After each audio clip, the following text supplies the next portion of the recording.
Magandang umaga Batangas, narito na po ang magiging lagay ng ating panahon ngayong araw ng Miyerkules, December 13, 2023. Patuloy ang pag-ihip ng malakas na northeast monsoon o hanging amihan sa malaking bahagi ng Luzon, kaya naman makakaranas po tayo ng malamig na panahon lalo na sa madaling araw.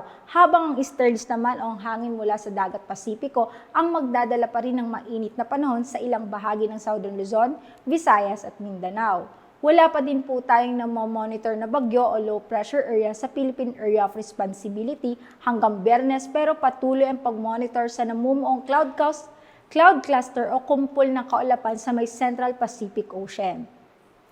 Para naman po sa probinsya ng Batangas ay makakaranas po tayo ng mainit na panahon na susundan ng panandali ang mahihinang pag-ulan, dulot naman po yan ng mga localized thunderstorm.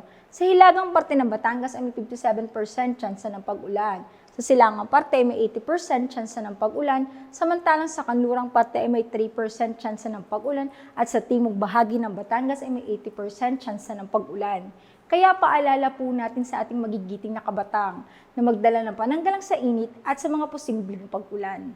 Ang magiging agwat ng temperatura ngayong araw ng Miyerkules ay nasa pagitan ng 25 to 32 degrees Celsius. Si Haring Araw ay sumikat kaninang 6:10 ng umaga at lulubog mamayang 5:29 ng hapon.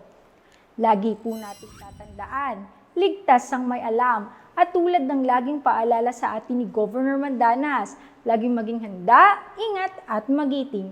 Mula dito sa Batangas Provincial Disaster Risk Reduction and Management Office, ako po si Raven Rentasida at nag-uulat. Magandang umaga po.